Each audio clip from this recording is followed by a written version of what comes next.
$100 is certainly, within the realm of what we could see. This is larger in scale and scope and the massing of forces than anything we have seen in recent memory. If they use military force against Ukraine, it will have severe consequences. This is Bloomberg Surveillance, early edition with Francine Lacqua.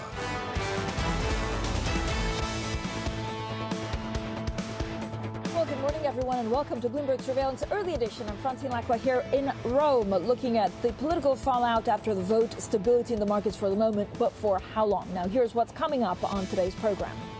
The plot thickens. Raphael Bostic says the FOMC could raise by 50 basis points in March. Goldman now sees 5 Fed hikes in 2022. Italy re-elects Mattarella as president. Draghi stays prime minister. Bonds rally and spreads tighten. And Spotify adds COVID notices in an effort to stop a growing controversy over its support for podcast host Joe Rogan. Now, quite a lot going on in the markets. Huge central bank week. We have the Bank of England and the ECB. So first thing is first, so let's check in on the markets. And here's our Danny Berger in London. Danny, a lot of talk about hikes from the BOE and from the Fed.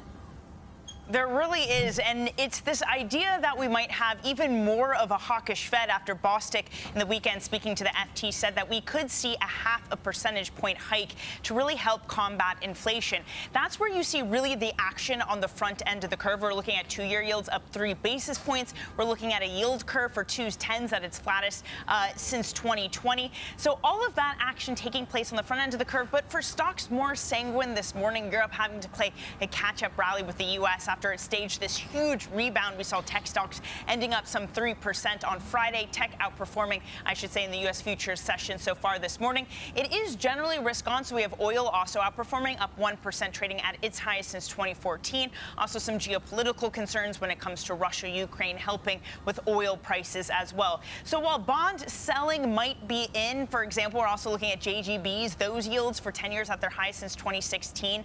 Bond buying is the story for Italy. The stability, which you are seeing there in Fran with Mario Draghi still as prime minister, Mattarella staying on as president, means that we are seeing a flood into BTPs. In fact, the spread between BTPs and bonds now seeing their biggest shrinking since June of 2020. Let's look at the stock picture through all of Europe. We're seeing mostly green when it comes to the map markets go function on your Bloomberg terminal. Again, it is Italy outperforming, that political risk now being taken off the table, those gaining more than 1.6%, being led by Italian banks, really those politically sensitive type sectors. Seeing a little bit of underperformance from the FTSE 100. We're looking at travel and leisure, that area outperforming. Ryanair, a little bit of disappointment in their earnings. Materials also underperforming, so only up about 0.4% for UK stocks. But it is tech, much like the US, that is outperforming. So we're seeing the DAX up 1.5%, Francine.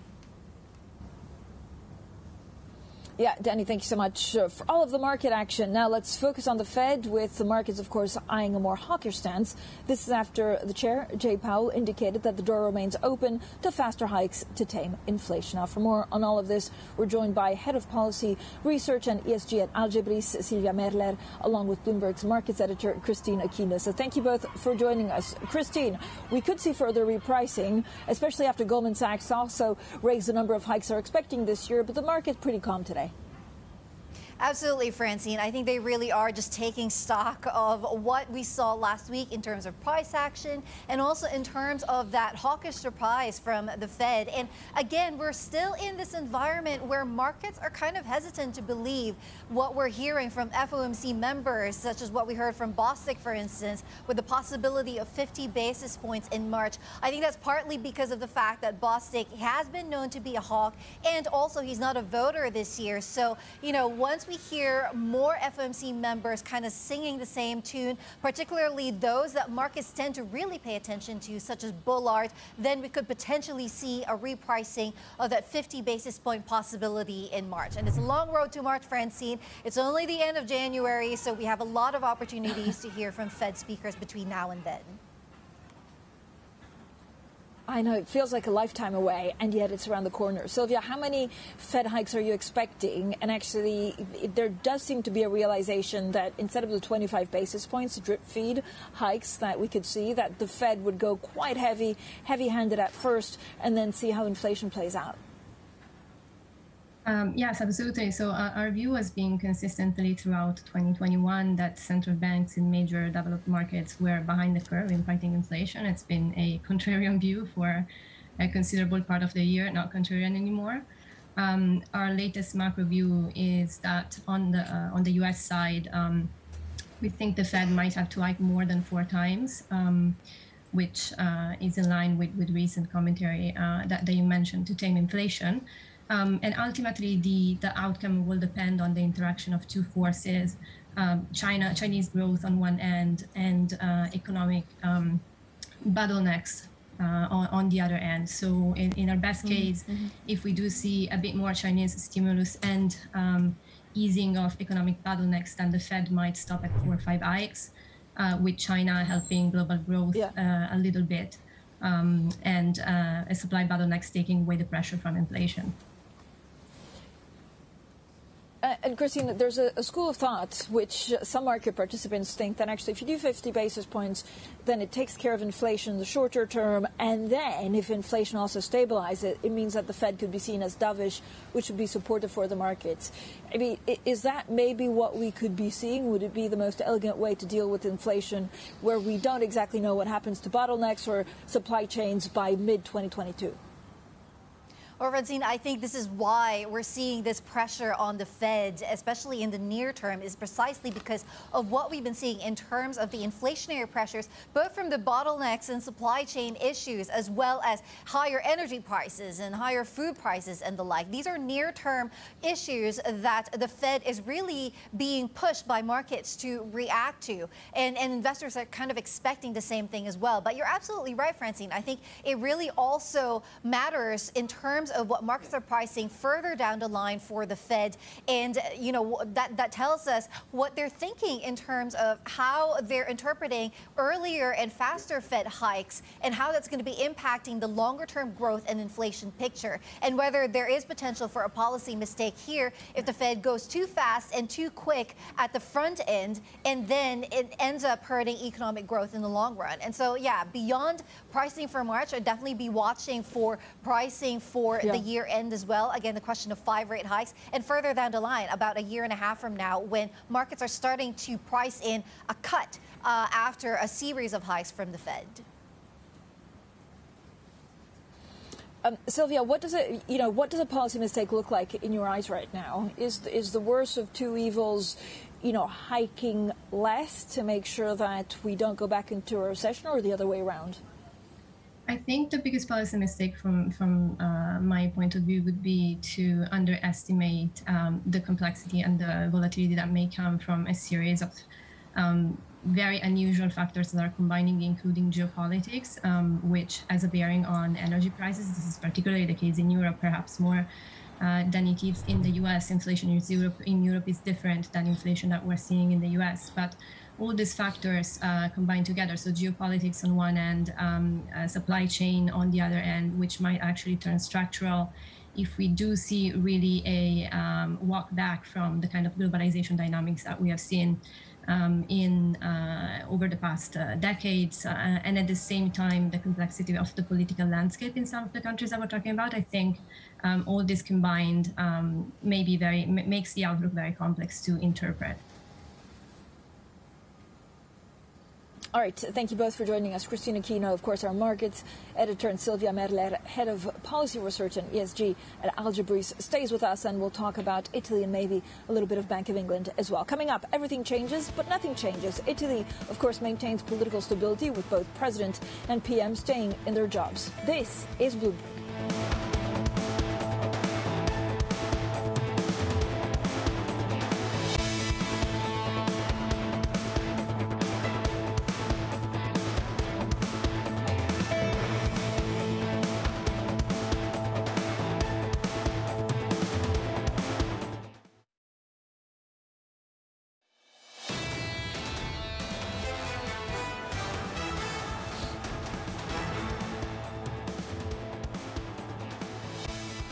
Economics, finance, politics. This is Bloomberg Surveillance Early Edition. I'm Francine Lacqua in Rome.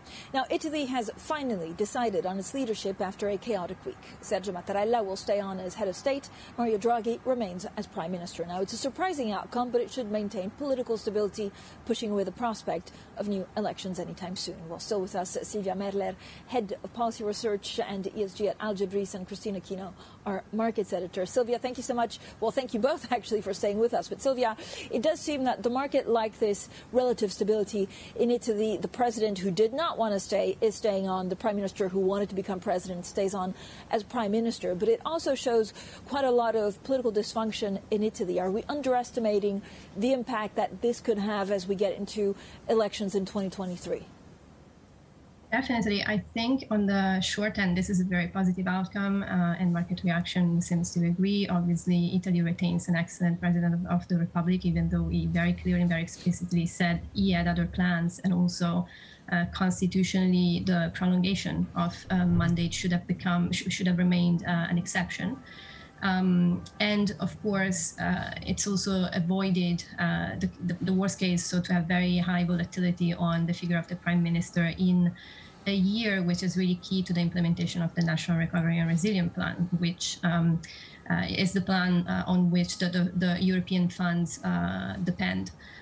For Italy, which is one of the biggest recipients. So obviously this is a very good outcome in terms of the short term, but it really speaks volumes about the bad health and dysfunctional dynamics in the political party system in Italy, which may become a problem further down the road, particularly as we approach election next year. Yeah, and Christine, I guess, the main $1 trillion question is, of course, when the ECB stops buying some of these bonds, who will step in and buy them, especially if we have political turmoil. What are we actually expecting from ECB this week? Well, Francine, of course, we're expecting to hear once again their plans for the rest of the year. We know that the emergency purchase program is due to end in March, but of course, all eyes will be on their regular asset purchase program and the fate of that. I think the expectations at the moment are for that to end by December of this year. And then at that point, we could start talking about the potential for rate hikes. Of course, that is if things go the way of the ECB, but markets have a completely different thought altogether. We are, of course, seeing pricing for ECB rate hikes as soon as September or October time this year. As far as the Italy election results go, I mean, as Sylvia was pointing out, it is, of course, a short-term positive. But, Francine, you are asking some very, very good questions here in terms of what this means for the longer-term stability of the country, especially when you have a president that was planning to not become president anymore staying on, and a prime minister who wanted to be president staying on as prime minister. I mean, those will have longer-term implications that markets will probably have to look at some point. Yeah, and I guess, Sylvia, to follow on from that, right, there are two main points that maybe the markets are misunderstanding. First of all, it gives the President Mattarella so much power that he will effectively decide to resign that would influence who would become prime minister, because it's unlikely that he'll serve his 7-year term. And whether Mario Draghi either changes the way he, is in charge of cabinet because he wants to be elected, or whether because they're eyeing the election 2023, the parties just won't go along with the reforms Mario Draghi wants.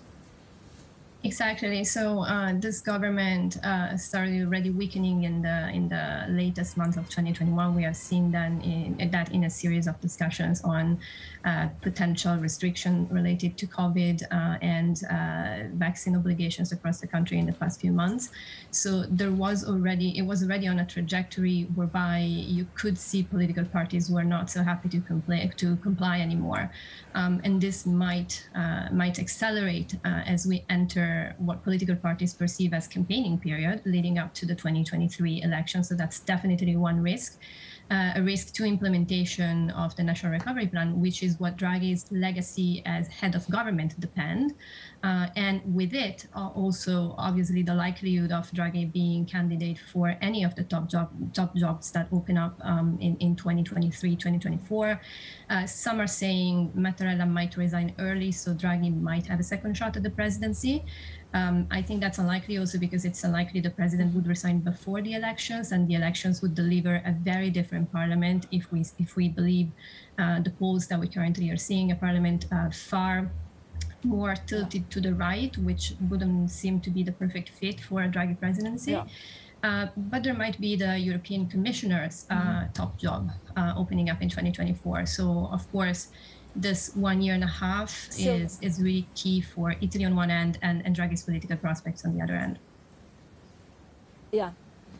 Silvia, thank you so much for all of your insights. Silvia Merler, their head of policy research and ESG at Algebris, and Christine Aquino, our markets editor. Now let's get straight to the Bloomberg. First word news in London is Leanne Gerrans. Hi, Leanne. Hi, Francine. US senators are said to be nearing an agreement on a Russian sanction bill that could include penalties even if Moscow does not send troops into Ukraine. Foreign Relations Committee Chair Bob Mendes says restrictions could be applied based on what the Kremlin has already done. Meanwhile, the UK is reportedly looking for ways to target the wealth of Russian oligarchs held in the London property market. Now, Socialist Prime Minister Antonio Costa has won Portugal's general election and will now have an absolute majority in Parliament.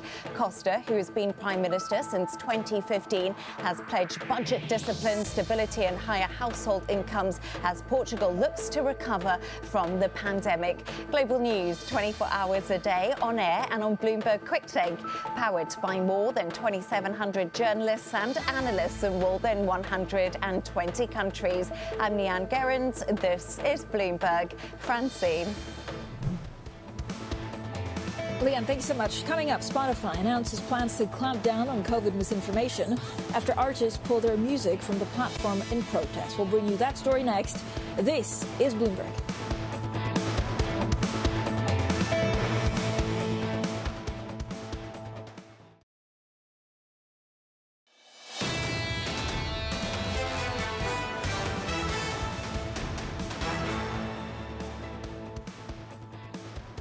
Economics, finance, politics. This is Bloomberg Surveillance Early Edition.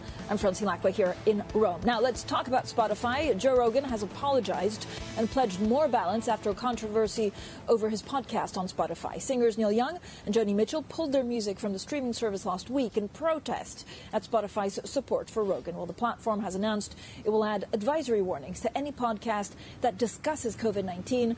The row saw almost $4 billion wiped from Spotify's market value last week. So let's get more on this. For the details is Bloomberg's Laura Wright. So, Laura, is this likely to actually stop the boycotts, or is there more trouble ahead over Joe Rogan? Well, Joe Rogan apologized, Francine. It was a lengthy video on Instagram apologizing to anyone whom he'd caused offense, apologizing to Spotify. We're seeing a slight lift to Spotify in pre-market trading, a relief for investors after a torrid 5 trading sessions. Frankly, most artists cannot afford to boycott Spotify because they rely on royalties in order to provide a living. Now, the Rogan Experience podcast has been fundamental for Spotify's pivot, gaining extra market share. It's the next frontier for investors. Ostensibly, the Rogan Experience has 200 million listeners every month. That's why Spotify paid a premium for its exclusivity, paying up $100 million back in 2020. So, Laura, will this push Spotify and other platforms to be more open about their content policies? I mean, it basically gives them, they're now publishers. So in a blog post, Spotify say they want to be more transparent. Traditionally, Spotify took a more laissez-faire approach to content. It appears that position has changed. A tweet from the CEO, Daniel Ek, he acknowledged the criticism that the streaming platform had faced. And look, they're following platform rules focusing on what is considered to be dangerous, deceptive, sensitive, illegal. In the future, all podcasts must adhere to these new rules and with this content advisory. So we know the Rogan Experience podcast, it is here to stay, but all podcasts will have to be more balanced in the future so that they can be acceptable for all listeners. Laura, thank you so much. Our Laura right there looking at Spotify. Now, coming up, we'll have plenty more from Italy. We're live here in Rome. It's cold, but at least there's less political uncertainty. Mario Draghi will remain as the Italian Prime Minister. We'll be speaking to the President of the Italian Finance Commission. He's Luigi Marattin. Now, the thinking goes that actually markets at the moment like the status quo. President Mattarella was asked to stay on, despite him saying he wanted to retire, despite him saying multiple times that he did not want a second term and that he even actually was flat hunting. Despite that, he stays as President of the Republic. Italian Prime Minister Mario Draghi stays on as Prime Minister. But for how long can we have the stability, and what does it mean for access to the EU funds? That's the main question that we'll be asking ourselves shortly. Overall, the markets, and a lot of focus actually this week on what central banks will do. The markets pretty much, I don't know if it's euphoric, but certainly they're not too worried about that extra call from Goldman Sachs saying that the Fed will maybe hike more than expected. This is Bloomberg.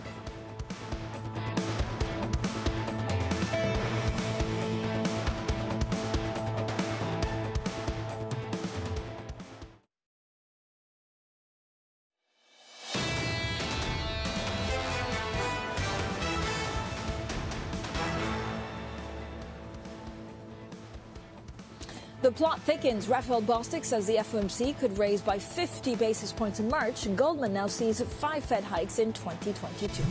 Italy re-elects Mattarella as president. Draghi stays on as prime minister. Bonds rally and spreads tighten. And of course, we look at geopolitics. Sanctions in the spotlight. The U.S. Senate moves forward with a bill that could penalize Russia, even if Vladimir Putin does not invade Ukraine. Well, good morning, everyone, and welcome to Bloomberg Surveillance Early Edition. I'm Francine Lacqua here in Rome for the final day of coverage after we saw finally a result over the weekend. Well, the president stays on, as does the prime minister. Now let's check in on the markets. Here in London is our Danny Berger. Danny, it's all about central banks and actually repricing of how many times the Fed could hike on the back of that Goldman note. Exactly. We're seeing now about 31 basis points priced in for March. Of course, the Fed only hikes in increments of 25, so that does imply a non-zero probability, at least according to the markets, that we get that 50 basis point hike come March. Meanwhile, though, it is this story of playing catch up with what U.S. markets did on Friday. We're looking at Europe, stock 600 up more than 1%. We saw this huge turnaround in U.S. equities on Friday. NASDAQ tech stocks ending up more than 3%. So in the European session, it is tech that is leading the way. Now, it's broadly risk on. We're seeing commodities, for example, also perform well. NYMEX crude at its highest since 2014. Of course, optimism about demand, as well as some geopolitical concerns, Russia, Ukraine feeding into higher oil prices. So the 2-year yield really is where we see that action, Francine, that you're talking about, pricing in a more aggressive Fed. So for those who had expected a curve flattening, that's not what we're getting just because of the muted action on the long end. 2-year yields up 3 basis points. So it is all about bond selling globally, but for Italy, BTP 10-year yields moving lower by about 5 basis points. Buying here means that the spread between Italy and Germany has shrunk the most since June of 2020. And of course, Francine, all of this off the back of status quo for Italy, at least for now, with the same president and prime minister sticking around.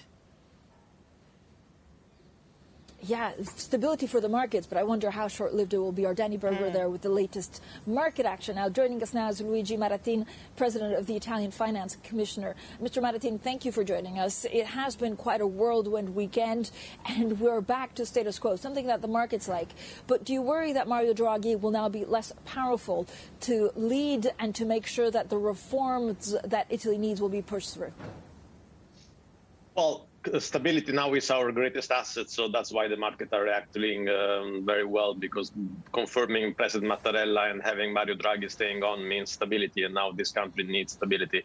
As far as whether Mario Draghi will be stronger or weaker, it depends on the political landscape. The center-right coalition is in pieces, and there are doubts about also the center-left coalition. But we know that Mario Draghi government is a national unity coalition, so it basically depends on how much political parties will be willing to engage themselves into the prosecution of the reform agenda, or they will start the electoral campaign 1 year earlier. Yeah. And Mr. Marattin, that is actually the most crucial question for the markets. So far, Mario Draghi has benefited from parties that have gone along with what he wanted because the elections were pushed back. If we have elections in spring 2023, when will the political parties start going against Mario Draghi because they want to win electors' hearts instead? Well, it depends on whether the political parties will realize that their ability to succeed in next election relies on them supporting Mario Draghi as much as they can. That's the point. If they see their personal success as the more we fight Mario Draghi, the more we gain consensus, then we are in trouble. If, as I believe it will happen, political parties will realize that the only chance to succeed is to show very much support of Mario Draghi reform agenda, then actually this remaining year will be the most important one because the reform agenda can actually be implemented like we never did in our last 30 years. Yeah. What's the reform that will be most difficult for actually Mario Draghi to push through? And is there one that could also put the EU recovery risk funds at risk? A couple at least. The competition law. This country doesn't like competition very much. So the competition law that Mario Draghi put forward a couple of months ago is at the Senate now, and we'll see what happens. And the other one is the fiscal reform, which is actually the one in my commission at the moment. We have very high expectations about the fiscal reform. The last reform in this country was 50 years ago. And our fiscal system really needs to be made more light and more simple. So if you ask me, I would say that these two reforms, competition law and fiscal reform, are the key in the next week to understand which way political parties will go, whether the first one I was outlining or the second one, which is the one I really hope it will be chosen by them, by us, actually. Yeah, Luigi, I understand that, Italy, or at least lawmakers, are saying they voted for stability. But after 8 votes, a week-long process where we end up where we started, which is an 80-year-old president who did not want to be reelected, who was flat-searching, I mean, does the electoral system really need to be reformed? Does it not point also to, chaotic and dysfunctional Italian politics in the way people are voted in? Well, there are many reforms that are needed in Italian politics. I will say that we need an electoral reform for the general elections, not for the President of the Republic. And we very much need that. In the last 25 years, we changed the electoral law every 3-4 years. We need a stable electoral law. In my opinion, we need to turn to the 2 models which actually worked in Europe, either the French model or the German model, so the majoritarian double ballots or the proportional system. But again, it relies on how much political parties realize that the actions that they need to take in this following 12 months are the actions to give Italy political stability and economic competitiveness, and not electoral consensus for the short term. Yeah. And the main problem is, of course, when the ECB stops buying Italian bonds. Do political parties in Europe realize that they need to get their act together? Because when the ECB is not there, it's unclear who will buy Italian bonds. I hope so.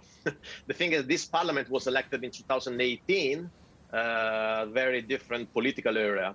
It was a populist majority in this parliament. Is still there. I mean, in this last week, we risked a different outcome for the presidency of the Republic. So my opinion is that we are not in 2018 anymore. So political parties are grown up, especially the 5-star movement.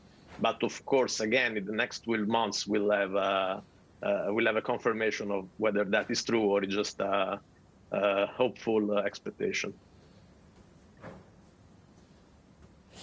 Luigi, very quickly, what is the one thing that actually markets need to be wary of right now? I know that there's stability in the short term, but is there a danger that markets are too complacent and therefore don't put that pressure on politicians in Italy that is needed?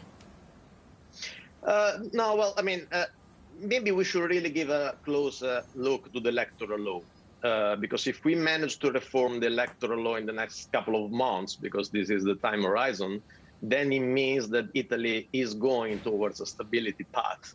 Otherwise, if we engage ourselves in many sorts of, I don't know, political fighting, then probably we didn't learn the lessons like we should do. All right, thank you so much for joining us today. Luigi Marattin, they're president of the Italian Finance Commission. Now, we'll have plenty more, of course, on Italy, on geopolitics, restrictions on Russia as well. Moscow continues to boost troops along Ukraine's borders. The U.S. is also close to agreeing on a sanctions bill that could penalize Moscow. So we'll talk about game theory and how it's possible, if it's possible, to de-escalate. More on that next. This is Bloomberg.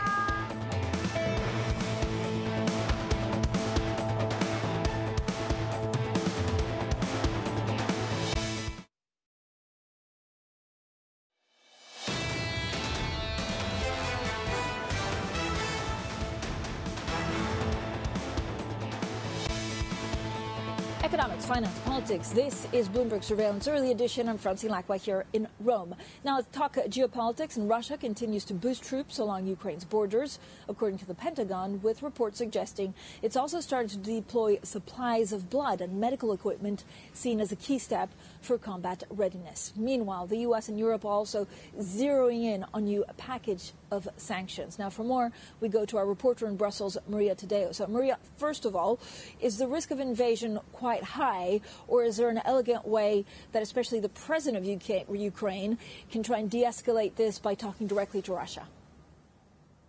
Well, you know, Francine, on paper, to answer that question, nothing has changed from a week ago and nothing has really changed from a month ago. The United States say that they see a risk of an imminent invasion. The Ukrainian president, as you mentioned there, Vladimir Zelensky, he says that all of this is creating panic in the country and he doesn't see anything changed from the 100,000 troops that have been stationed in the Ukrainian border for months. And Russia says, well, we're not intending on invading the country. But in reality, Francine, the Ukrainians do have an interest in trying to play down the risk of war. We know the country is already hurting from all of this instability. And at the same time, there was this report on Friday, which you alluded to, which suggests that Russia is not just sending military equipment, but it's also sending medical equipment. And that would show that the country is indeed ready for combat. So that was something that really sent alarm bells going on Friday.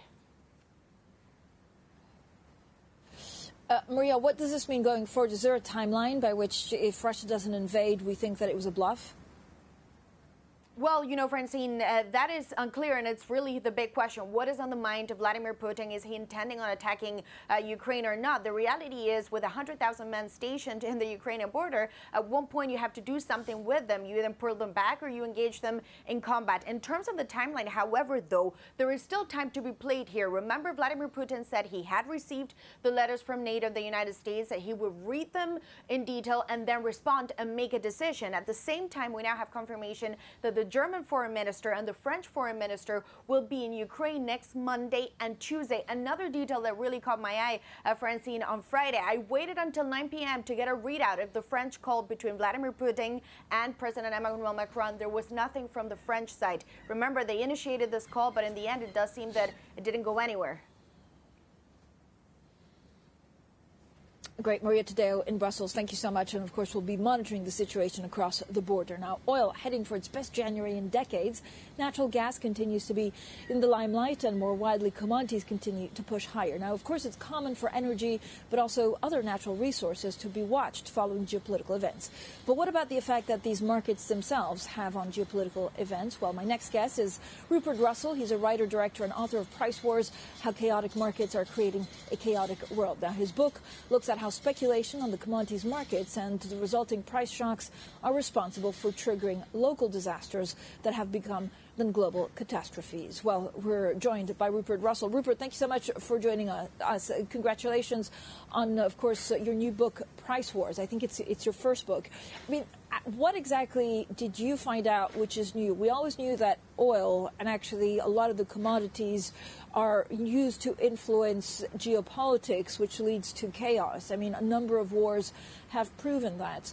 Are you saying it's the traders' fault, or is it geopolitics and the heads of state? The story looks at the last 10 years. So I look since the financial crisis, and I tell the story of speculative shocks on prices, the conflicts they create. But I think the new piece of this is the feedback loop. So it's not simply that you have price shocks funding and triggering wars, funding and triggering food price riots such as the Arab Spring and elsewhere, but those very political events then get priced back into the markets. I was just hearing earlier in your program about how the troop buildup on Ukraine's border is now being priced back into the oil markets. And so really what you have is the markets functioning as an engine of chaos. They create chaos in the real world, and then that very real world chaos gets priced into the markets. And so you get these escalating cascades of chaos. And that's why the last 10 years has seen so many wars, the global refugee crisis, and even the current crisis today. But when you look at the refugee crisis, I mean, how much does it have to do with displacement and wars directly linked to the price of oil? I mean, there are parts, of course, in the world, I'm thinking of, many states actually in the Middle East, where they just don't have the oil to make that happen. So the global refugee crisis hits Europe 2015, 2016, but it begins much earlier than that with the Arab Spring revolutions. So in 2010, 2011, you had a massive price shock on food prices. Some of this was based on fears that Russia wasn't going to have enough wheat, basically, because there were wildfires. But like with many price shocks that are priced in by speculators, the reality was quite different. In 2010, we actually had more food produced in the world than ever before in history. But nevertheless, food prices doubled globally anyway. And the Middle East imports much of its food, much of its grain. People are very reliant on wheat. And this triggered political unrest. This sparked the Arab Spring. This created civil wars, Libya, Yemen, Syria. And then by 2015, you've got the global refugee crisis hitting Europe. On oil, you've got the collapse of oil prices in 2014. And then with the drop in that price, you see essentially the collapse of the Venezuelan economy, politics, and society. And since then, about 5 million Venezuelans have left that country to neighboring states. Yeah, so Rupert, how much does the shift, as we shift into more renewables and actually get away from oil, does copper become that linchpin? Are we going to see a similar pattern going forward?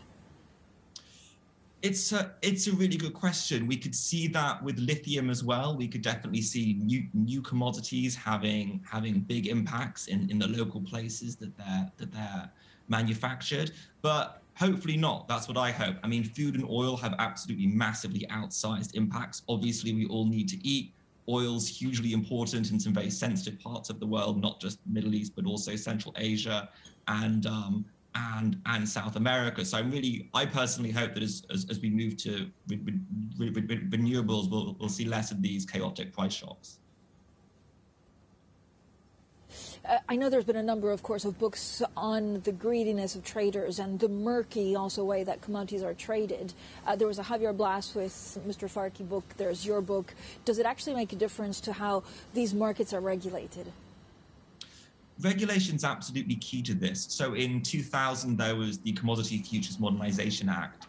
And before that act was passed in 2000, signed into law by Bill Clinton and partly written by Alan Greenspan and Larry Summers, physical traders made up around 80% of these markets. They call it open interest. So that's people trading, buying and selling real barrels of oil. After 2000, you begin to see those numbers sort of reverse. So the physical traders end up being around 20% of the market, and speculators end up being around 80 to 90% of open interest. So it's really transformed the markets completely. Rupert, thank you so much. Rupert Russell there, author of Price Wars. Now, coming up, we'll be back here in Rome to look at the political implications of the status quo. We'll look at what markets are saying. For the moment, they're pretty optimistic, but for how long? We'll have a full roundup of Mario Draghi staying on as Prime Minister. This is Bloomberg.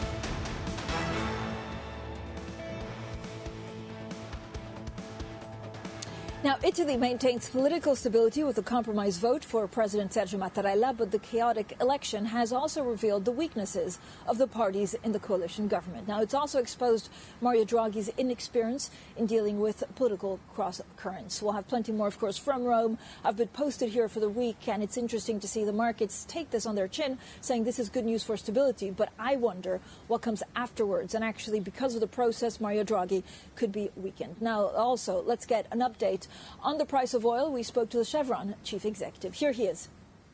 Our shareholders really value the dividend. We have a robust capital program, which is down significantly from what it was just a few years ago. Very disciplined reinvestment to generate those future cash flows, a strong balance sheet. And then we have, in this environment, cash that's surplus to those needs. And we've got a history of returning that through share repurchases. We've actually repurchased shares 15 of the last 19 years. And so our investors understand our track record, and I think this is very consistent with what they expect to see. Obviously, the run-up in your share price also has to do a lot with the run-up we've seen in oil. Brent, $91 a barrel, at WTI, $88 a barrel. Do you anticipate $100 oil, and in what time frame? Well, Kailey, it's predicting oil prices is fraught with difficulty. We are in what has been an up market here now as the economy grows and we begin to put the pandemic behind us. And we've seen demand growth very strong, even before we see people returning to normal office commutes, international travel or business travel returning to pre-pandemic levels. So demand has been strong. Supply has been struggling a little bit to keep up with that. And that's reflected in the market. And then, of course, we also have, geopolitics that are present again. A few years ago, these types of events didn't seem to really impact commodity markets. And today they appear to be doing so. And so, $100 is certainly, within the realm of what we could see in the next few months. Longer term, we think markets rebalance and prices will moderate. You may get some extra. That was the Chevron's chief executive, Mike Wirth, talking about some of the challenges at the moment. We're back in Rome. We're back with our bureau chief, Alessandro Speciale, to talk about the week that was. Alessandro, I mean, it's been a pretty crazy week because they've reelected a president that did not want to be reelected, that did not want a second term, that was actually flat hunting. The market is loving this because there's stability. Are they underestimating the challenges ahead? Maybe a bit. I mean, it was crazy because in the end, nothing happened. Same president, same prime minister. That's a good sign, but the parties are shattered. Parliament is even more fractured than before, so Draghi may have a hard time passing through the reforms that Italy needs to do to get the EU money, the next generation EU funds, more than 200 billion euros. Yeah, this is the problem, is that the market seems to say nothing's changed, but actually has Mario Draghi's position significantly weakened? He has weakened a bit because he wanted the job, he had made it clear, and he didn't get it. Parliament flatly rejected him. At the same time, parties, it was clear they had no alternative, nothing else but Mattarella and Draghi can rule Italy right now, so they have no choice. Alessandro, very quickly, do you think he listens to everyone but then makes decisions? Will that change because he wants to become president? I think he's going to be even more assertive. In the last few months, he tried to compromise because he wanted something from the parties. This time, he's going to be much less open to compromise. I mean, I have to say, a more assertive Mario Draghi is usually good for the markets. Alessandro Speciale there, a Rome bureau chief. Coming up, we'll have plenty more, of course, with Kailey, Anna, and Matt. This is Bloomberg.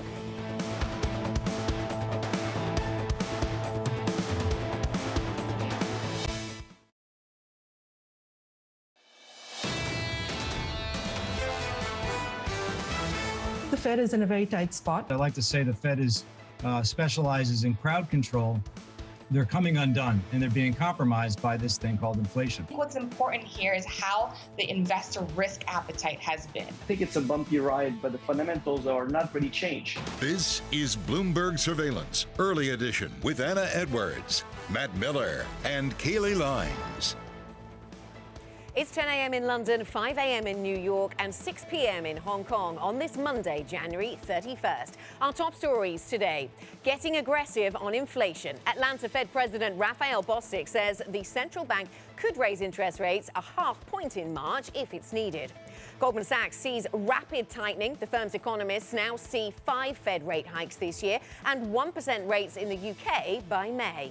And ramping up the pressure on Russia. A key U.S. senator says an agreement is near on imposing sanctions on Moscow. Welcome to Bloomberg Surveillance. This is the early edition. I'm Anna Edwards in London with Matt Miller and Kailey Leinz over in New York. And we seem to see evidence of risk appetite. Good morning to you, Kailey, here in Europe. But we'll see how long that lasts once we get into the U.S. session. Yeah, if there's anything we've learned over the last week or two, Anna, it's that things can change very, very quickly in these markets. That said, the week did start off on a positive tone in Asia overnight. The MSCI Asia Pacific Index was up about 0.6%. Keep in mind, though, a lot of markets are closed in Asia, including in China, where the Lunar New Year holiday is currently underway. We did have a shortened trading day in Hong Kong, however, and it was really tech stocks leading the way there. The Hang Seng Tech Index up about 2.4%. You're seeing some optimism that maybe the worst of the regulatory crackdown is over after the Cyber Safety Administration in China talked about internet companies being a high-quality backbone for economic development in the country. Now, speaking of economic development in China, we did get some data out overnight as well regarding PMIs. Manufacturing really slowing down as you see the impact of the Omicron variant and that COVID zero policy really coming to the fore. And as a result, the Chinese yuan is the big underperformer in Asian FX, weaker against the dollar by about 0.2% at 637.95. And then also I would point out China really trying to talk down iron ore prices. Basically, Beijing saying they're paying attention to iron ore that hit the highest in September last week. And as a result, those futures in Singapore fell about 6% overnight, Matt. Happy New Year, by the way, speaking of Same China. to you. It's the year of the tiger, about to kick off. Chinese New Year today. S&P futures showing some gains, but we're going to have to do a lot better than this if we want to make January the second worst month since March of 2020. Right now, we're down 7% year to date, and we'd have to climb at least 2.5% to save it from being the worst month since March. The U.S. 10-year yield climbing a little higher as investors let go of some of that debt. So this is a little bit risk on, 177.67. NYMEX crude also up again, 87.26, and we're seeing Brent around 90. So really huge gains for January, and I mean decades, records that we haven't seen for decades. I think 17% is what we've climbed this month, and that's the best in 30 years. Bitcoin right now at 37,224, so down a little bit, but still at that level that's slightly above the range we were watching, Anna, slightly above the 36,000 that we've been watching the last couple weeks. Yeah, absolutely. And we watch it as an interesting risk indicator. How is it still January? I'm still surprised at the fact we're not done with January just yet.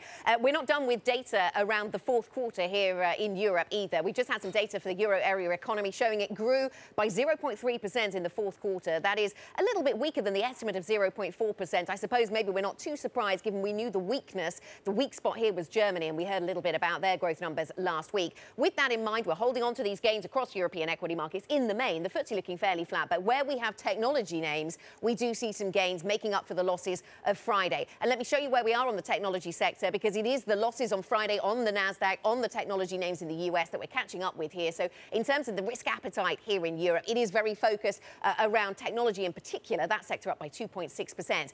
We've talked a lot about bond markets over recent weeks. We haven't perhaps talked too much about the Italian bond market, but we need to. Status quo in Italy. The president stays the president. The prime minister stays the prime minister. Neither of them wanted to keep those jobs, but that's what's happened. And as a result, we saw the spread against the Bund coming down a little bit for the Italian BTPs, and that yield coming down a little bit.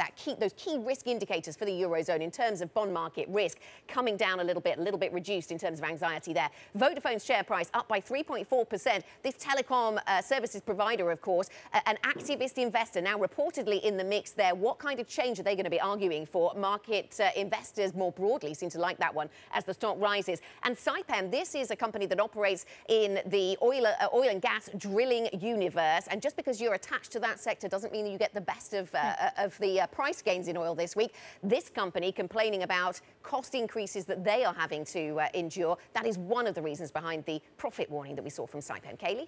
Cost pressures coming from all sides for so many of these companies, a big theme in this earnings season. And speaking of earnings season, we do have a number of reports ahead this week, including from European banks like Santander and UBS. We'll also also have tech earnings continuing. Alphabet, Meta, and Amazon, all large mega cap companies, will be reporting over the course of the week. On Wednesday, OPEC Plus meets to discuss its oil production strategy. And then on Thursday, the Bank of England and ECB will announce their rate decisions. How much pressure are they feeling as we see tightening bets ramped up, especially for the Federal Reserve? And speaking of, on Friday, we will get the U.S. jobs report for January. The focus is going to be on what extent the health of the labor market may influence the Fed's path of tightening in the coming months, Matt.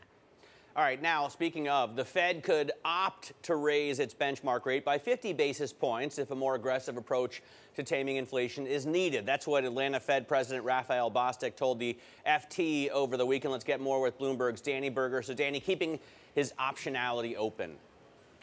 Yeah, and just when you think that the market can't get any more hawkish, can't price any more in, it somehow does, of course, this being the latest fuel for the fire. Now, at the moment, the market does expect 5 rate hikes this year. Certainly a 50 basis point could be in the cards as well, with March expectations around 30 basis points. Of course, they only hike in increments of 25, so that does suggest some bets for 50. And now we've seen the Wall Street strategists try to catch up to this hawkishness as well. On Friday, Goldman Sachs says that they see 5. We heard from Bank of America saying that they see 7.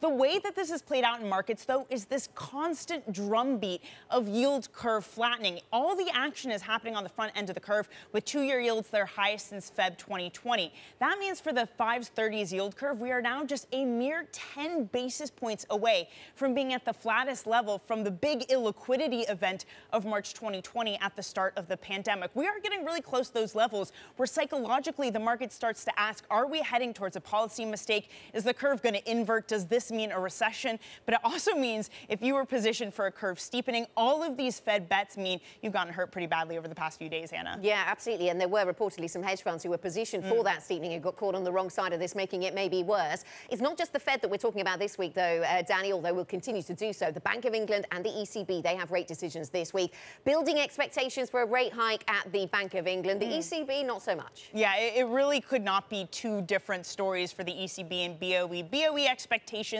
are that they'll hike again, the first back-to-back rate hike since 2004. And the market here, perhaps much like the Fed, is pricing in just a whole load of hawkishness. At the moment, the market thinks that by September, the BOE rates will be at 1%. Goldman thinks it'll happen even sooner. They think we'll get there in May. This is significant because the BOE has suggested that they'll flip to active QT once we get to 1% in terms of the rate level. Now, that's the story for the BOE, but for the ECB, there is no sign that they'll be hiking, that they'll be switching to QT. They've signaled that they're going to continue those purchases. Christine Lagarde earlier this month said we have every reason not to act as quickly and abruptly as the Fed will. So while the BOE, the question is, has the market gone too far in pricing hawkishness? For the ECB, it's how difficult will it be for them to continue to justify this accommodative stance given the inflationary concerns? Yeah, it'll be really interesting to hear the language out of Lagarde and co. later on this week. Thank you so much to Bloomberg's Danny Berger.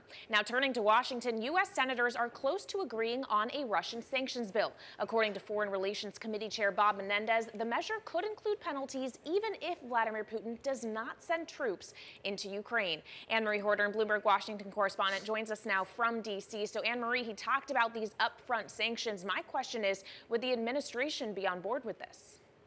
It does sound like the administration would be on board, given the fact that you have Senator Bob Menendez, a high-ranking, the chairman, Democrat, and he appeared alongside, which I think speaks volume in itself about the bipartisanship when it comes to deterring Russia. He appeared alongside the top-ranking Republican, Jim Risch, in this interview with CNN over the weekend where they outlined this up-and-coming legislation. Senator Menendez says they are on the 1-yard line. So potentially as soon as this week, we'll certainly see the language of it, maybe even a vote. Senator Menendez said up front there could be some sanctions about issues Russia has already dealt with in terms of Ukraine. Cyber attacks, false flag operations, and also just Russians trying to undermine the Ukrainian government. The one sticking point, though, and something to really watch out for, is what they will agree upon when it comes to Nord Stream 2. Senator Risch said this is something that still needs the T's and the I's to be dotted, but they do think that they are getting very, very close to a package.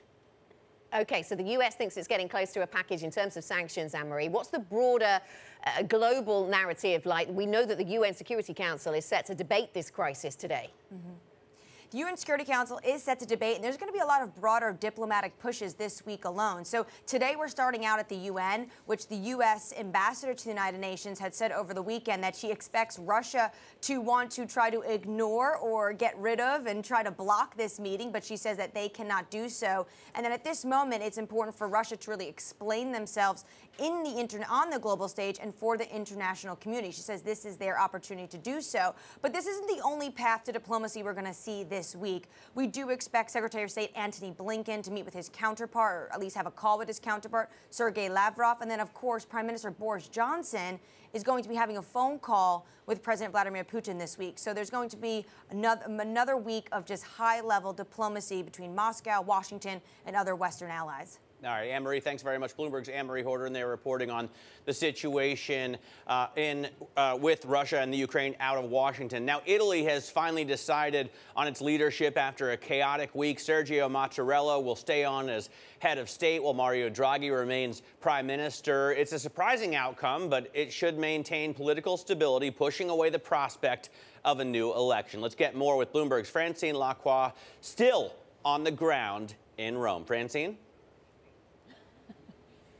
Yeah, single-handedly helping GDP by drinking a lot of espressos and cappuccinos. Matt, it is surprising because we actually stay in the status quo that we had a week ago. Markets like it because they look at stability.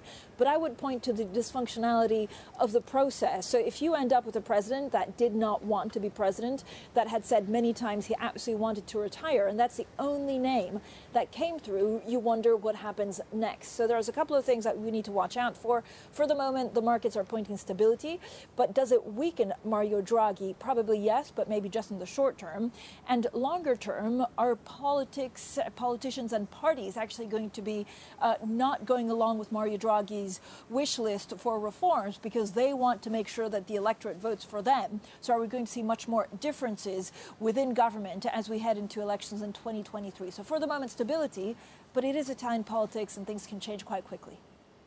Things can change quickly. Good morning to you, Francine. So we've seen that stability, as you say, in the markets. That is the line the markets are going with right now. The spread between BTPs and the Bund coming down, yields coming down for Italy. So that's the narrative the market has jumped on. What concerns do we have about Mario Draghi's ability to push through his agenda, his reforms into the future? Well, first of all, Anna, because he had said repeatedly that he would have been quite happy to become president of the Republic, it probably weakens his standing. He is, of course, very well regarded and brought a lot of stability to Italy over the last 11 months. But you kind of wonder whether he, will govern in a more collegial way. In the past, and we knew this from his time at the ECB, he was very much listening to everyone, but then doubling down on what he wanted, something that lawmakers last week held against him. So you wonder whether his style of governing will change. And again, you wonder whether the political parties, because he wasn't voted as president, will test him a lot more. At stake is, of course, the 200 billion euro recovery fund, and the success of Italy will ultimately also decide the success of Europe in disbursements of this recovery fund. All right, thank you so much to Bloomberg's Francine Lacqua reporting from Rome over the better part of the last week. And of course, while we were watching Italian politics over the weekend, a lot of us were also watching sports, Matt, and a lot of confusion around the future of Tom Brady. After 22 seasons, 7 Super Bowl wins, reportedly he will be retiring, though that's not confirmed, still a little bit fuzzy. And then as far as the Super Bowl goes, really exciting day of games yesterday. Again, the Bengals overcoming an 18-point deficit to defeat the Chiefs and Patrick Mahomes in overtime with another field goal kick from the rookie Evan McPherson. Really exciting game. The 49ers also losing to the Rams. So we're looking at a Rams-Bengals Super Bowl 56 in a couple weeks. I got to say, Matt, I'm pretty excited. I was rooting for the underdog when it came to the Bengals. Yeah, absolutely, as was I, obviously, straight out of Ohio. I thought it was interesting to watch the Tom Brady saga unfold because clearly it looks like he's retiring, and everyone else just announced it before he has been able to, which they're trying to kind of walk back until the man himself has his say. But then the Bengals win kind of overshadowed that. I mean, they haven't been in the Super Bowl since before Taylor Swift was born. So, and you, obviously, and maybe many of our viewers. I mean, the last time they were in was at the beginning of 1989.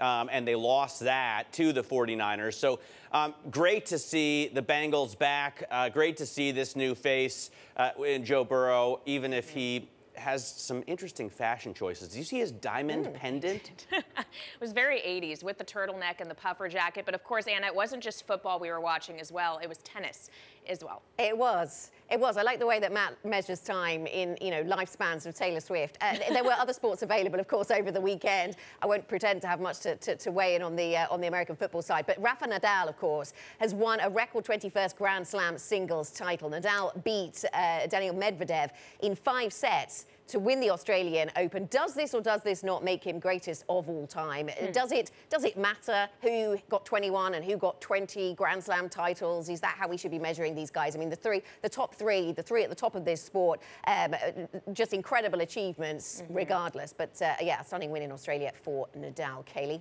Yep, so watching the GOAT in tennis and also arguably the GOAT in football, as much as I hate to say it. All right, let's get back to the markets and take a look at some stocks moving in pre-market trading here in the U.S. One moving to the upside is Spotify. Of course, it saw almost $4 billion wiped off its market cap last week because of the saga over Joe Rogan and misinformation as it relates to COVID-19 vaccines on his podcast. Spotify now saying they're going to put new rules into place, and Joe Rogan apologizing, say he'll have guests from both sides of the issue and do better research. So that is lifting sentiment a little bit this morning, up 1.2% before the bell. Another stock moving to the upside is Beyond Meat. It was raised from underweight to overweight at Barclays. The analyst putting an $80 price target on the stock. That's about 41% upside from Friday's close. This morning is trading up about 4%. One stock moving to the downside, though, is Citrix Systems. The software maker reportedly is going to be bought by Elliott and Vista Partners for $104 a share. That's actually a little lower than the stock closed on Friday, and it is moving lower this morning, down about 3.5% before the bell, Anna.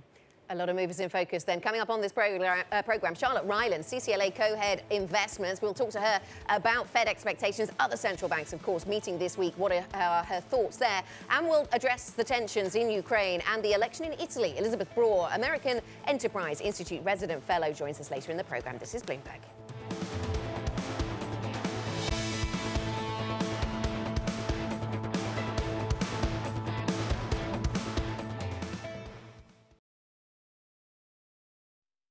Earnings season is here. It has been brutal. A little bit of disappointment in some of the early reporting. Bloomberg is fastest with the numbers and analysis. This is a mighty crash. What to buy and what to run away from. Bloomberg, the fastest numbers and analysis you trust.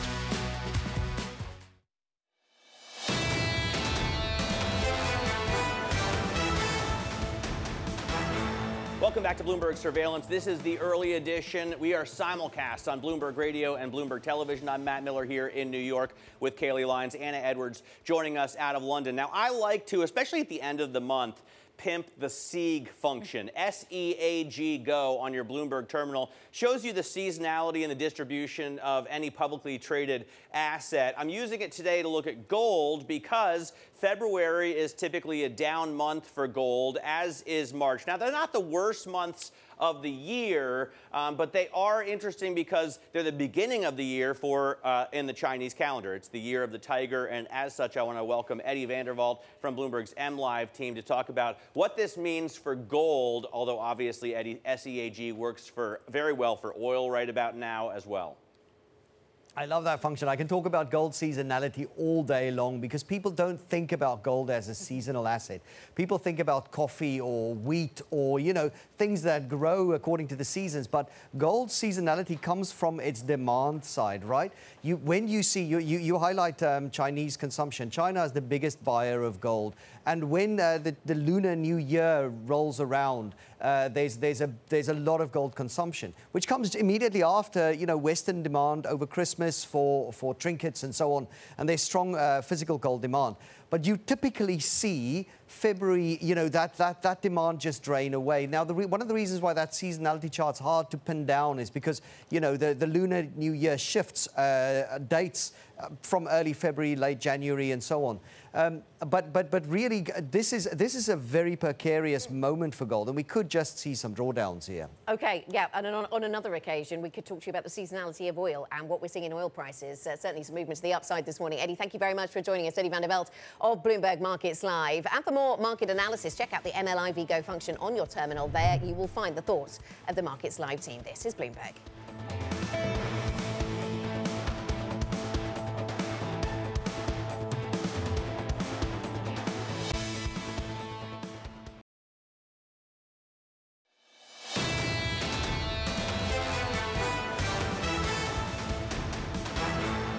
And now for the first word news, and North Korea continued its largest series of missile tests since Kim Jong-un took power. It appears to have fired one of its biggest ballistic missiles in almost 5 years. A Japanese spokesman says it flew eastward and landed in waters outside Japan's economic zone. In China, manufacturing expanded at a slower pace this month due to a seasonal slowdown, COVID outbreaks, and a decline in the housing market. Chinese factories often see a production lull in January and February when workers head home for the Lunar New Year. And in the UK, Prime Minister Boris Johnson will shift gears from the Partygate scandal that's led to calls for his resignation. This week, he'll introduce legislation making it easier to remove EU laws from British statute books, and he'll also hold talks with Russia's Vladimir Putin. And coming up, we'll talk geopolitics, Fed policy, and all things influencing these markets with Charlotte Ryland, CCLA co-head of investments. That's coming up next. This is Bloomberg.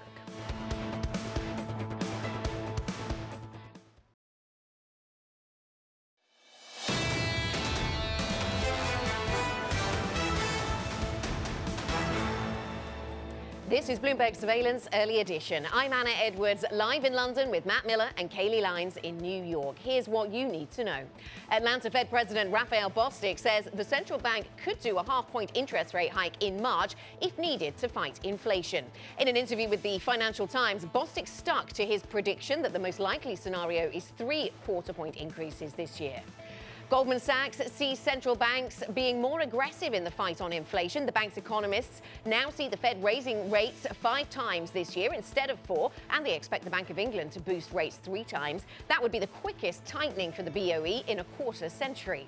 And U.S. senators are close to agreeing on a Russian sanctions bill. According to Foreign Relations Committee Chair Bob Menendez, the measure could include penalties. Even Vladimir Putin does not send troops, even if he doesn't, send troops into Ukraine. The Biden administration will brief lawmakers this week on the standoff. That is a look at what you need to know this morning. Matt, you're across the pre-market for European stocks or for the market as a whole. What are we expecting to see? It seems that the futures picture is a little mixed. Yeah, the futures picture is a little mixed. We have some indications of, well, now they're down. S&P futures looked like they were going to rise, but now they're falling. We do see very little change here, and I will point out that, you know, as it's the last trading day of the month, we take stock of what it has been like. You've been along for the ride. It's been pretty rough. January is a loss of 7% for the S&P 500, making it the worst month since March of 2020. The 10-year yield is rising just a little bit, 178.56 the level here. So that looks risk on. On the other hand, Bitcoin is down 1.5%. That's risk off, except for the fact that we've climbed up to a better level now, 37,206. NYMEX crude is worth watching, and oil and gold in general, I think, are worth watching today. But NYMEX at 87.59 and Brent at 90. So we're looking at 17% gains for the month of January in oil, and that is the best monthly gain, or the best January gain, I should say, in at least 30 years. Kailey, what do you see in terms of pre-market movers? Well, I would note that tech stocks are actually outperforming, and even though you have S&P 500 futures lower, NASDAQ 100 futures are still in positive territory, and that's thanks to a number of stocks that are on the move before the bell. One of them being Tesla, which was raised to an outperform at Credit Suisse. The analyst there is saying he's hard-pressed to find a stock that checks as many boxes as Tesla does. He also put a $1,025 price target on the stock. That would be about 21% upside from Friday's close. It's up about 2% this morning, trading at $8.64. You also had Netflix upgraded over at Citi, maybe seeing a time to come in after the hard losses that stock has taken since its earnings 2 Fridays ago. It's up 2% before the bell. Nvidia also higher, another tech player higher by 2%. And of course, Apple was up 7% on Friday after its blowout earnings report. Anna, it is continuing those gains in marginal fashion this morning, up about 0.3% before the bell. And Kailey, your point about tech outperforming this morning certainly applies here in Europe. One of the best sectors in terms of performance across the European equity space is the technology sector, up by 2.4% this morning. A lot of focus on Italian politics as well, which is why I put the Italian 10-year yield in here. Our colleague Francine Lacqua saying, yes, the markets are focusing on the very short term, the stability, the status quo for Italian politics, and that is what brought those yields down earlier on in the session. But just as we're watching them, actually heading a little bit higher in terms of the most recent recent market moves in today's session. Vodafone is in focus for us. This is the telecom systems business, of course, telecom network business. That stock up by 2.7%. An activist investor very much in the mix here, just as we've seen activists making their presence felt at Ericsson, at AT&T, at Telecom Italia, a host of telecoms names coming under that kind of pressure. What can they do at Vodafone? The stock goes higher on that. And Saipem down by 29% over in Italy. This is a business that supplies the oil and gas industry, also wind, and they're talking about higher costs coming through for their business. Kailey? Higher costs and inflation seems to be the theme of this earnings season and really the past year or so. And of course, that is something that the Fed is trying to fight. Let's discuss with Charlotte Ryan, co-head of investments at CCLA Investment Management, who's joining us now. Charlotte, you have Raphael Bostic of the Atlanta Fed talking about the possibility of a 50 basis point hike. You have Goldman now seeing 5 for the year, Bank of America seeing 7. Where are you in terms of how much and how many times do you think the Fed will hike this year? Yeah, we seem to be in a race for who can come up with the biggest forecast for number of rate hikes, don't we? But no, I mean, I think, we're clearly seeing the Fed talking quite hawkishly at the moment. They clearly want to show that they are on the front foot, despite a lot of the doubters on that point. I mean, for us, I think we still think, we are going to get maybe 3-4 rate hikes this year. It's slightly hard to tell, but it will all, of course, depend on what happens into the second half and whether we do actually begin to see inflation beginning to correct. I mean, that is still, if you look at most of the economists, most of them are still expecting that inflation will sort of pull back from these sort of 6-7% rates that we're seeing at the moment back towards maybe 2 or 3 as some of those supply chain bottlenecks begin to ease, as things like auto inventories pick up, and therefore second-hand car prices begin to fall back. Clearly the oil price is extremely elevated at the moment, and the Ukraine situation is clearly not helping with that. But if that were again to calm down, that again could sort of point towards inflation pulling back, and therefore not needing quite such an aggressive response from the Fed. But I think at the moment it is very hard to call precisely what's going to happen, and so therefore I think a degree of caution is warranted. It is difficult to call, of course. To what extent have we right-sized the technology sector, Charlotte, do you think, given what is coming from the Federal Reserve and other central banks, given the selling we've already seen? I've got a chart that talks about US non-profitable tech stocks, the ratio of those to the broader NASDAQ, actually back to pre-pandemic levels. I wonder if that is the right size for non-profitable tech to be at, to sort of bounce off, or do we have further selling to go? Yeah, I mean, it's been a pretty savage cutback in some of those names. I mean, the ARK ETF being sort of the obvious one that people look to, and people talking about, are there some bargains emerging there? For us, we focus much more on the tech companies that are much more established and much more cash flow generative, and those have held up reasonably better. But and definitely beginning to come into territory now where they're beginning to look a lot more attractive, having been sort of pretty quite elevated towards the back end of last year. So you like the big profit-earning tech stocks. Where else do you put your money? We still like, for the longer term, the healthcare sector. I mean, whether that be, some of the more innovative areas, the Illuminas of this world in sort of genetics, or, some of the healthcare equipment names, again, we think look attractive into the longer term. Again, they've been beneficiaries of the pandemic, clearly, and you have to make sure that, not too much of that is within that earnings base. But, we still think those look reasonably attractive. And then, some of the consumer names as well. So, I think McDonald's, for example, had reasonably good numbers last week. The consumers in reasonably good shape. So, some of those branded consumer names, to us look really reasonably attractive as well. So whether that be some of the sports-aware names or some of the things like, Starbucks, for example, which has pulled back significantly. But you are taking, in general, the view that in this downturn, you want to buy the dips rather than sell the rallies? Yeah, I mean, I think for us, we don't expect that equity returns are going to be as good as they were last year. I think clearly with a tightening monetary policy, that's going to make things more difficult for equities. But, is still a year of decent economic growth that we've got ahead of us. The consumer is still in reasonably good shape in terms of savings. The corporate balance sheets are, again, reasonably good shape as well. So, if you can find, some of those decent companies, they should continue to do reasonably well. But it's definitely going to have to be a year of being somewhat more selective. Well, speaking of tighter policy, that is also going to be uneven depending where in the world you are. Europe, for example, looks like it will be much, much slower. Does that mean you favor European equities over U.S. here? I think, certainly the ECB looks like they will be moving a little away from quantitative easing, but not actually pushing up interest rates. That's certainly the consensus. But I think, it comes back down to, the actual individual companies and the growth drivers behind them. And so for us, we tend to find more opportunities within the US just in terms of those technology and healthcare sectors than we do in Europe. But there are some names within Europe that we think are attractive. So, some of the luxury names, for example, have produced, really quite blowout results and continue to be sort of very well placed in terms of their brands and the market positioning.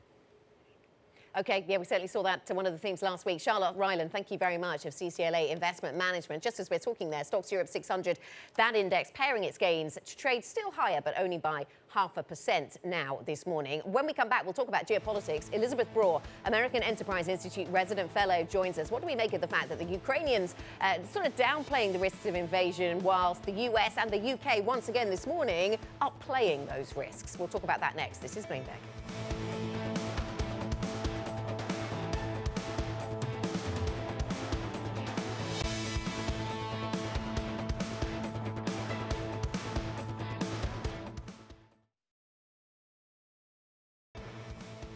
This is Bloomberg Surveillance Early Edition. You're looking live at the principal room. Coming up later today, Council on Foreign Relations President Richard Haass. That's at 12 p.m. in New York, 5 p.m. in London. This is Bloomberg.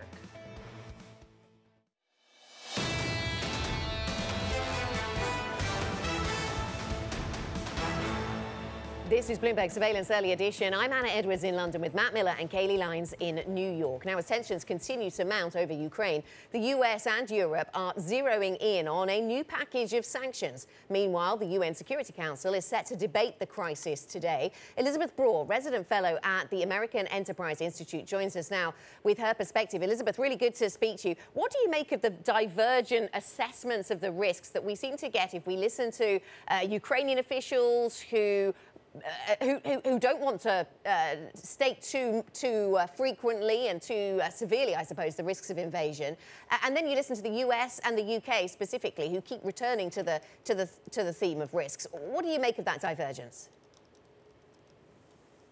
Well, it seems really odd, doesn't it, that the country that's affected or that's under risk of war downplays that risk when its friends and allies are trying to help by drumming up support for that country. But I think the reason, in fact, I'm convinced the reason is that the Ukrainian economy is already suffering because of this risk of war. I mean, which investors would want to invest in a country where a war may break out any day? We have already seen in various financial indicators that as investors in money markets are getting concerned, and now also insurance companies. So, for example, out of 60 insurance companies that insure political risk, traditionally in Ukraine, only 3 now provide that insurance, and at a very high premium, and unsurprisingly because of the risk. So that risk is already draining the Ukrainian economy, and clearly that's something that's not in Ukraine's interest.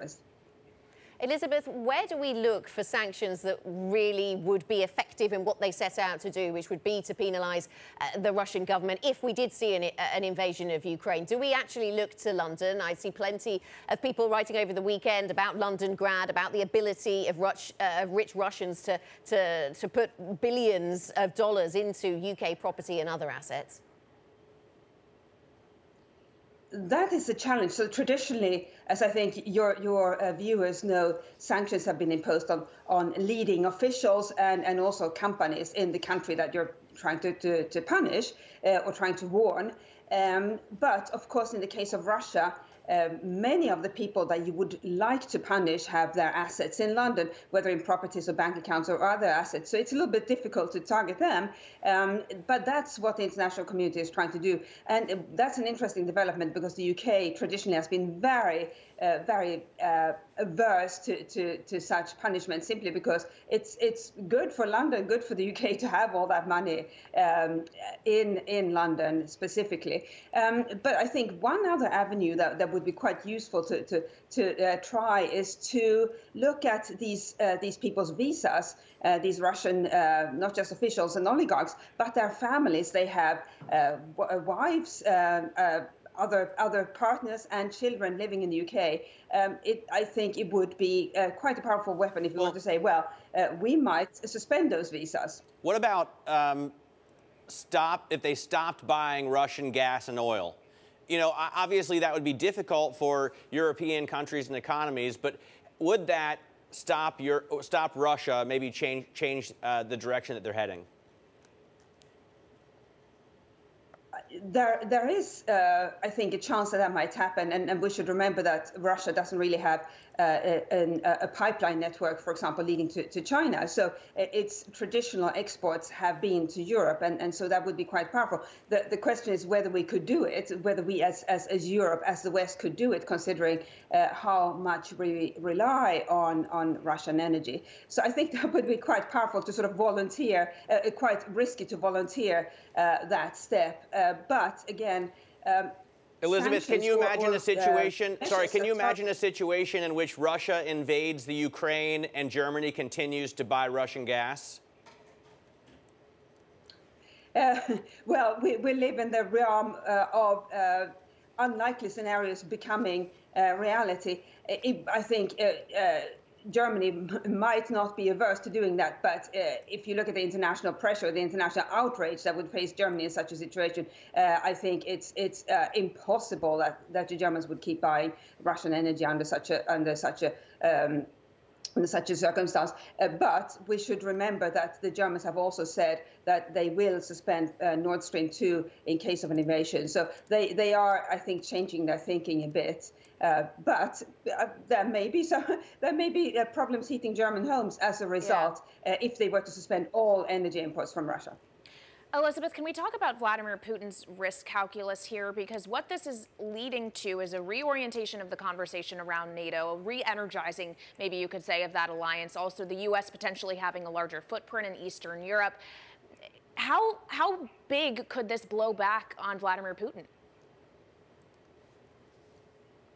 He is somebody who spots vulnerabilities in the West. So where we have disagreements, or where we are not really risk averse, where we don't really want to confront or want a confrontation with Russia. And it's interesting, actually, that despite there being so many learned men and women in the corridors of power in the West, it's Irish fishermen who have managed to get Russia to back down, and they did so after Russia announced it was going to conduct an exercise in Ireland's exclusive economic zone. And Ireland's fishermen said, well, hang on, that's where we are, that's where we fish, and we are going to be there in such large numbers that it will be impossible for the Russian exercise to take place. And lo and behold, Russia backed down. It's a remarkable achievement for these Irish fishermen, not traditionally thought of strategists of geopolitics. And I think there is something that Western governments can learn from them when they assess Putin's risk calculus, because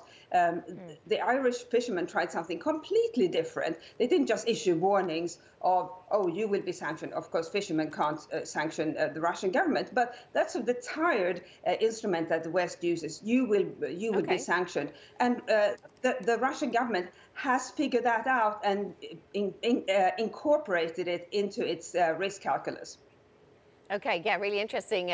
Different line of policy that isn't actually policy but has an interesting effect. Elisabeth, thanks so much for joining us. Elisabeth Braw, American Enterprise Institute resident fellow, with her reflections on Ukraine tensions. Coming up later today, U.S. Ambassador to NATO, Julianne Smith. That's at 11 a.m. in New York, 4 p.m. in London. This is Bloomberg.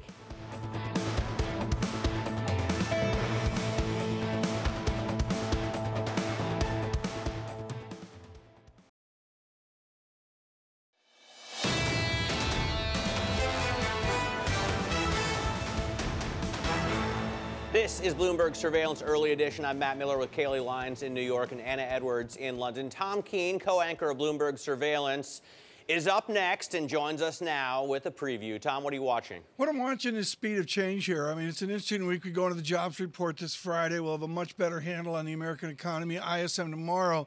But what's really interesting to me, Matt, is the speed of change that we're seeing. I know the focus on oil. I'm focused on the vanilla spread, the difference in yield between the 10-year and the 2-year. This is logarithmic, which means slope matters. You rarely see this, Matt. It's usually not a way that you look at the spread market, but it shows the first derivative rate of change of the sudden flattening that we're going to have. And you can see back a number of months, down we go with a flatter curve, and then aggressively in the last number of days.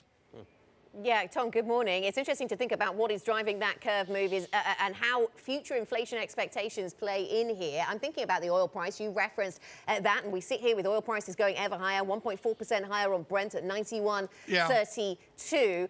And we've seen 6 weekly gains for oil prices as we head towards another OPEC Plus meeting. Questions whether they really have the supply that they keep promising. Well, that may be the macro. I just looked at the chart. The extrapolation of oil off the bottom, I believe in November, is we get to $100 oil by Washington's birthday. Anna Washington was a president of the United States of America back when I've heard of him. The colonies separated from the mother country, as it's called. And you got oil out to $100 the end of February. Maybe it's February 2, and that gets your attention. I would suggest worth watching is what considered people are saying about economic growth. JP Morgan reaffirms Friday that they look for 1.5% present quarter growth. That's slow. All right, Tom Keene, co-anchor of Bloomberg Surveillance, thank you so much for joining us. And now we're taking a look at what else we're watching. I will be watching to see if we get confirmation of Tom Brady's retirement. He really kind of lost control of the narrative here, guys, after it was reported via sources over the weekend that he was retiring. But Matt, you know I am not the biggest Brady fan. Even I can't deny he's the GOAT. I was looking up some of his stats. 84,000 passing yards, 624 career touchdown passes, 15 Pro Bowl nods, 5 Super Bowl MVPs in addition to the 2 other Super Bowls he won. I mean, this guy honestly is the GOAT, and it will change the game when he is no longer in it, Matt. True. Never forget Deflategate, though. True. I can't imagine how many times the Patriots were caught cheating and they were still allowed to play in and win Super Bowls over and over and over again. I'm keeping my eye on the supply chain. You know, we were just talking with Charlotte Ryland, CCLA, and she pointed out she thinks inflation is coming back 2 to 3% because she thinks these supply chain issues are going to get under control. Tomorrow, we have a lot of data. Tom was just mentioning ISM. You got their manufacturing survey out. You've got the U.S. manufacturing PMI out. So you've got a lot of data coming in still to help us measure what the supply chain looks like right now, how it's affecting the real economy, and how it's shaping up. So maybe things are getting back in order. Yeah, absolutely, poring over all of the details of those CEO, CFO conversations that we have around supply chains, around pricing power, around the ability of businesses to navigate these incredible challenges that just seem to linger in these markets. I'm watching the Spotify story. This is a really interesting one. Facing boycotts from some artists who have previously put their music on Spotify over the podcaster Joe Rogan. Joe Rogan has apologized, or, well, he said he's sorry if he made you angry, using words that are a bit ruder than that. But he's also said he's going to try harder to bring other views into his podcast and do more research. But this is all really interesting, I think, in the question of regulation around publications and broadcast, because we've seen this in print and in social media for a long time, haven't we, about what exactly it is to host and to publish. And now we see it coming to the world of podcasts as well. We'll see how this one plays out. More Bloomberg Surveillance is ahead. We will hear from BlackRock, also from Alpine Woods, amongst other conversations. This is Bloomberg.